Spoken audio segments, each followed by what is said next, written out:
Hello everybody, welcome back for another video. Hope you're all doing well and that you're all having a great day to start things off. The US Securities and Exchange Commission, or the SEC, has delayed making a decision on two Bitcoin ETF proposals earlier this year. The first ETF proposal, filed by Bitwise Asset Management with the New York Stock Exchange ARCA, was published in the Federal Register on the 15th of February, kicking off the first 45-day clock for an initial decision on the filing. Overall, the SEC has 240 days to approve or reject any ETF proposal. The decision means the SEC now has another 45 days to consider the proposal. As a result, the SEC said on Friday it will either approve or disapprove or institute proceedings to determine whether to disapprove the proposed rule change by the 16th of May of this year. According to the letter, the SEC has so far received 21 comments on the proposed rule change. The SEC is also reviewing another Bitcoin ETF proposed by VanEck and SolidX in partnership with the CBOE BZX exchange. The VanEck SolidX proposal was initially filed nearly a year ago, but was withdrawn in January during the longest partial government shutdown in U.S. history. VanEck CEO Jan VanEck explained that the shutdown had, at least temporarily, paused conversations between the SEC and the companies which submitted the proposal. CBOE then resubmitted the proposal in late January and has published in the Federal Register, so it's blah, blah, blah, blah, blah, blah, blah. So, not to say that we should be surprised, but we should be unsurprised, because the SEC normally, typically, the problem that I have is up until this point, it's been about 4, 5, 6 years that the SEC has been receiving proposals for ETFs, trying to go through. They've rejected every single one, but the issue is that I believe that they knew that they were going to reject every single one of them from the get-go, without having to wait for the allotted 240 days to say that they're not going to actually accept it. We know from the very beginning, every single time that they waited the 240 days, they've always come forward and said, yeah, this doesn't match what we want or what we need, without actually clarifying exactly what needs to be written inside of a proposal. As of right now, there are a lot of people who do believe still that eventually this year, they believe that we are going to get a Bitcoin ETF through the gates, whether that be from any of these two who are trying to get it through, or I think there was also one that was proposed by the... Was it by ICE? I can't remember. There was some other major figure who announced that they were also going to try and have a Bitcoin ETF. I would assume, or one should assume, that the New York Stock Exchange would probably have an easier time getting their Bitcoin ETF passed through the SEC. I guess we'll just have to wait and see. I have no hope at all anymore. I've come to the conclusion that the SEC and the CFTC, whether this is one elaborate game or they simply have no idea what they're doing, they're not going to allow anything in. If they do, it'll come as a pleasant surprise, because I have zero hope for them. Anyway, let's move on. Next up, Andreas Antonopoulos, the author of Mastering Bitcoin and a well-known Bitcoin influencer, spoke about whether he was worried about the prospect of a Facebook or a Telegram coin during a recent Q&A session on YouTube. Antonopoulos stated that he was always of the opinion that there would be a corporate coin in the future, which is why he was not worried about it. He added that there would be cryptocurrencies developed by multinational banks that would be pegged to fiat currencies, also known as stablecoins, which is something that I keep mentioning. I'm like, it's really weird that we have so many stablecoins and all these banks are now talking about using these stablecoins. They're clearly made by the banks. Banks just aren't saying that they're making them, and they're probably going to, I give it 3 to 5 years. They're going to try and make it like the actual standard if you're using normal currency somewhere, as the world is trying to become completely digital. Anyway, further, the author believed that even central banks around the world would launch their own coins, such as the Fed coin or the digidollar, and said that one aspect would be common here would be fiat. He said they are centralized, censorable, bordered, controlled, permissioned, and closed systems. They have the same characteristics of fiat, but are simply now digital. And guess what? We already have digital fiat. All banks operate primarily with digital fiat. About 92% of the money supply in the world is digital fiat, with no physical equivalent in Cash. This was followed by Andreas stating that the only difference was the implementation, shifting from Microsoft SQL database to a blockchain database. However, it would still be controlled by a central operator. Without reading the entirety of what he was saying, because it kind of goes on for a while, he says that he believes, and I am of the same mindset, that pretty much Facebook coin or FaceCoin, whatever you kind of want to call it, is pretty much going to be the same exact thing as normal fiat currency. He said there's no way that Facebook is going to be able to actually create their own cryptocurrency as large as they are without having strict know your customer or anti-money laundering policies on top of their coin. He says it's pretty much going to be exactly like PayPal, which is going to be. I don't understand how anyone could even see slightly different. Part of the problem that I have is that they're obviously doing this as a massive cash grab, because there are going to be fees, obviously, when people are sending this money back and forth. And part of the problem is that a lot of people are probably going to try and use this as if it was a cryptocurrency. They'll get really hyped because they think it is a cryptocurrency, not realizing that Facebook absorbs all of your data, everything that you do on any given day. And it'll only get worse if they manage to coerce 500 million people into using their coin, and then they end up knowing exactly what you're doing and where your money is going. Because even though this is supposed to be something that's just on their platform, and also on, what's the other one? They own Telegram and they own Instagram. I assume that they're going to be trying to have these on top of their platforms as well. What I think is going to end up happening is because Facebook is so large, and they probably have been trying to do something like this for a very long time, I think they're going to try and equate it on the same exact level as Samsung Pay, Apple Pay, what's the other one, Something Pay, and have it be like a everyday normal thing, which is going to be absolutely horrible, because we're going to have a situation where so many people don't understand that they're using something where they're being not even slightly tracked. Everything that you are doing is then going to be tracked, and this is going to be another situation where it's going to be a bit of an uphill battle for me, for you, for our family members who are going to be using this coin. It's supposed to happen relatively soon, if I'm not mistaken. I think they said sometime in Q2, which we are officially in right now. So this will be a thing. Facebook has the money behind them to kind of make sure that other people are going to be using this. I think I hope that this does not get listed onto cryptocurrency exchanges, but I'm pretty sure that it's going to. So just be mindful and try to at least encourage friends and family members not to use this coin. I know it will be very difficult. They already think you're insane because you like cryptocurrencies, but the irony of all this will be is that they're going to be using Facebook coin as if it's some type of a easy, quick, awesome solution. Anyway, not to put a damper on the situation, but let's move on. Next up, in a new interview with Cheddar, Cardano creator Charles Hoskinson says that the crypto industry is searching for its Wi-Fi or its Bluetooth moment. He said, "We haven't quite gotten there yet. The consumer has gotten used to this idea that when they pull out their phone, if they're in Korea or Japan or South Africa or here in America, that their phone will just connect to the Wi-Fi network. But there's no reason that should be true. This was only due to the hard work of an entire industry." Hoskinson says his team is working on a collection of standards that will inevitably converge over the next 3 to 5 years, allowing users to move information and value between all these different systems. Not just Bitcoin to Litecoin to Ethereum to Cardano, but also your regular bank account, your Chase account, or your Wells Fargo account, or your credit card. Somehow you can move seamlessly between these different systems and do cross-border settlements. So that'll happen. We're part of that conversation. Part of it is innovation, and part of it is pragmatism. Sometimes the best standard doesn't win, so you as a builder have to be willing to integrate that into your systems, whatever ends up happening. When asked to comment on the competition that's been heating up among several leading blockchain networks such as Ethereum and Tron, whose founders Vitalik Buterin and Justin Sun have engaged in public Twitter spats, Hoskinson says he and his colleagues are creating infrastructure. Quick side note, if you are looking for a laugh at any point during the day, read the conversations between Justin Sun and Vitalik Buterin. They're just incredible. Like, some of the stuff that they say back and forth, it's just really great. I won't spoil any of it, but like I said, if you have time, like, really just go on Twitter and find their conversations, because it's just wonderful. He said, yeah, Justin's a special guy. We actually had a dinner in Hong Kong. He's a nice guy. He's a good guy.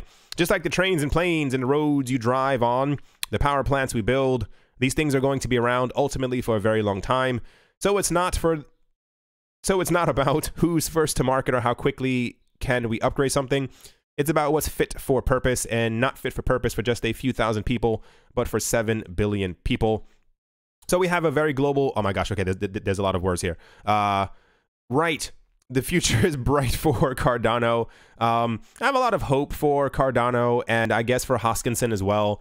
I've never met the guy, probably never going to meet the guy. He seems like a very interesting person, I kind of want to say. I'm still interested to see exactly what the future of Cardano is going to hold, because when you talk to people who are into Cardano, they're really into Cardano. And it seems that a larger portion of the roadmap for Cardano isn't just like a 1 or 2 year thing. It's like a 10, 15, 20 year like long red carpet that they have planned out for the project. And I mean, as a new cryptocurrency space, financial world and stuff like that, it's not difficult to see. I mean, I won't lie, I think it's difficult for everyone to see 30 years in the future. I can see how this is all going to build up, but I don't know. We have a lot of competition that's constantly coming out of the woodworks when it comes to cryptocurrencies. There's always something new, bright, shiny, amazing, awesome, quicker, faster.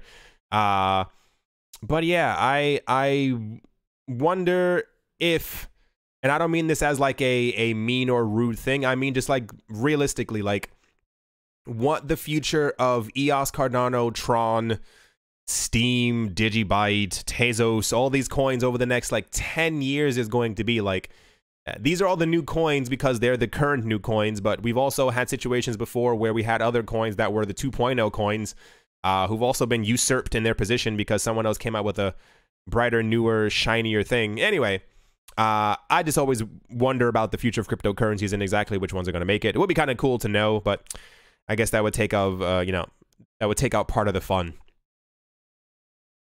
Next up, the most popular social media platform in Russia, I'm going to pronounce that as VKontakte, or VK, is considering developing its own cryptocurrency. Local news outlet RNS reported a couple days ago. Per the report, an unspecified person familiar with the company's plans told the outlet that the project involves the creation of individual cryptocurrency accounts for all users on the platform. Still, the article also claims that the firm has not made a final decision about whether or not to launch the coin. According to the report, RNS has obtained a presentation from the VK that shows how one of the ways users would be able to obtain the firm's tokens is in exchange for other activeness, okay, and time spent on the platform. According to the article, the coins earned this way would be accumulated, transferred between users, exchanged for goods, and converted presumably to fiat currency via VK Pay. According to the official website, VK Pay is a cashless money transfer service that lets VK users send money to each other in messages using a credit or debit card. According to the RNS, the service was launched in June of last year. Per the report, VK also plans to integrate a tipping service so that users would be able to send the bespoke cryptocurrency to the authors of posts that they like. I mean, go for it. There's no way to really stop them. I myself, first of all, I'm not in Russia, so I've never really heard of VKontakte, but I think at this point, if Facebook, or rather when Facebook creates their own cryptocurrency, there's going to be no stopping anyone else from kind of creating their own. You know, whenever we were talking about it 2017 and 2018, whenever a major entity creates anything, everyone else is like, oh, wait, we need to also make that thing that we shouldn't have been making in the first place, but they made it, so now we have to make our own.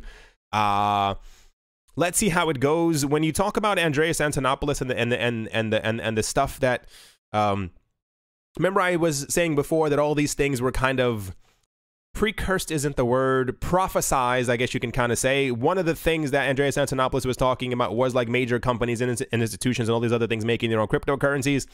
And it seems that we've just gotten to that point in our history where everyone thinks that they need to make their own cryptocurrency. I'm interested to see if everyone ends up integrating Bitcoin or some other cryptocurrency. What I mean by that is everyone seems to think that they're in the right. They have the right to create their own cryptocurrency for their own platform that won't actually be a cryptocurrency. It'll just pretty much be a messaging service that's going back and forth on their thing that has like numbers on it, and people think that they're sending cryptocurrencies back and forth. I wonder how many of these platforms, after about a good 2 or 3 years, if no one's using their coins on the platform or finds no actual use for the actual tokens that they're trying to promote to their users, if they'll simply do a thing and go, you know, along with this, you can also pay in Bitcoin, you can also pay in Litecoin, you can also pay in Zonzo coin. And then eventually, if that causes the scales to tip once again in the favor of normal cryptocurrencies, because I feel like, or rather, I would hope that people would think more logically, but I know that humans don't, and it's a very big problem for life, that if you have the option of using a normal cryptocurrency, such as Bitcoin or as Litecoin, to be able to send value around the world, or to your friends or to other platforms, it would make a bit more sense to simply use those as opposed to using a VK coin that you could only use on the VK platform and only send to other VK users.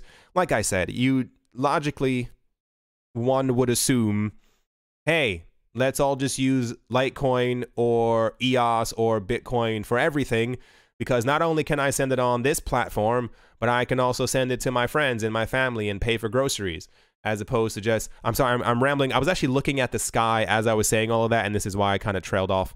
And yeah, I mean, it kind of is what it is. We can't stop them from creating their own cryptocurrencies, or rather their own coins on their platforms, as they have a right to do so.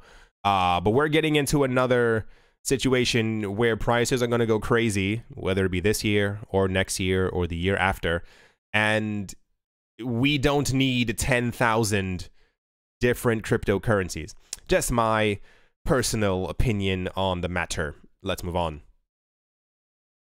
Next up, for some reason, Dash has gone up by 12%. It says it's somewhere around here. There's no actual news that seems to be the reason why Dash would have gone up by 12%. There is apparently a Dash Q&A that may have set some people off, but there doesn't seem to be any specific catalyst as to why the price of Dash would have gone up. Maybe it was just bullishness. It's not like Dash is typically normally in the news, but it's nice to see that the altcoins are kind of reacting. On top of that as well, in Q1 of this year, obviously, Litecoin managed to go up by 100%. That's kind of awesome. I actually hope that it continues. I would assume, or one should assume, that it had mostly to do with the reward being cut in half. I can't remember the exact date. I think it's summer, end of summer, somewhere around there. On August 8th, there we go. The reward for mining of Litecoin will be reduced from 25 to 12.5 LTC. The shift means miners will be adding fewer coins to the ecosystem after August, possibly leading to supply deficit. Could be. I'm glad that Litecoin's doing well. I'm glad that Charlie Lee has his face in the ecosystem once again.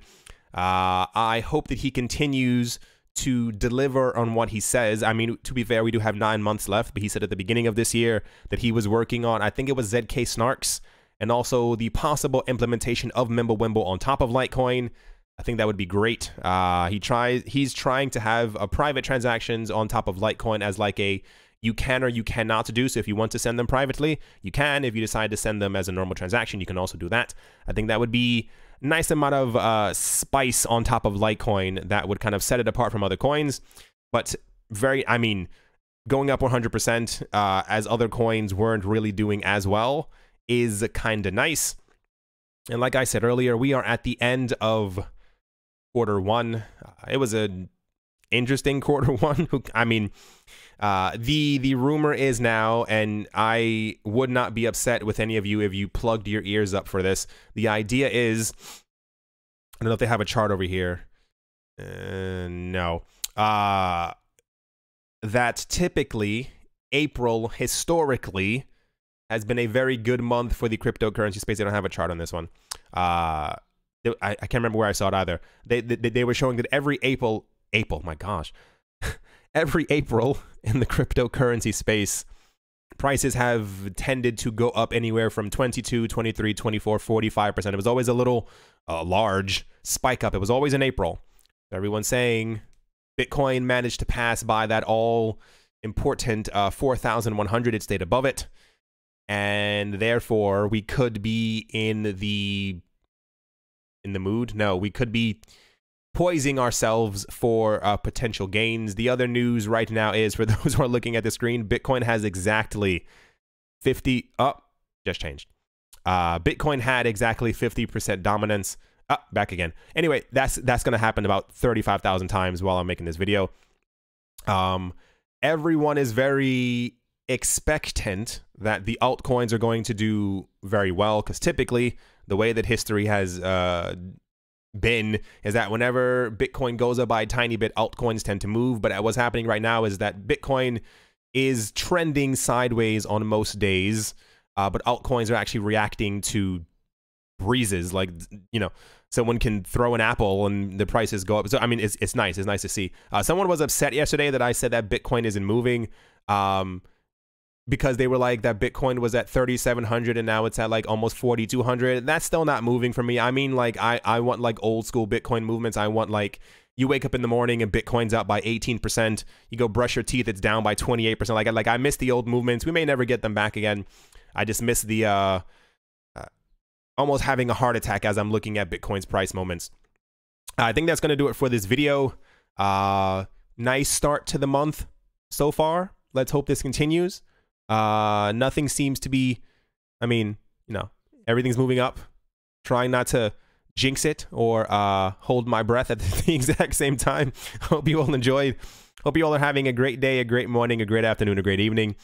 Wherever you are, wherever you might be. I'm actually surprised that I did not cough once. I'm feeling a lot better. It's just like the dry air, something like that. I don't know exactly what it is. Hopefully by tomorrow I am back at 1,000%, but at least I have more energy, because felt like I was dying before. My goodness, I had like zero energy.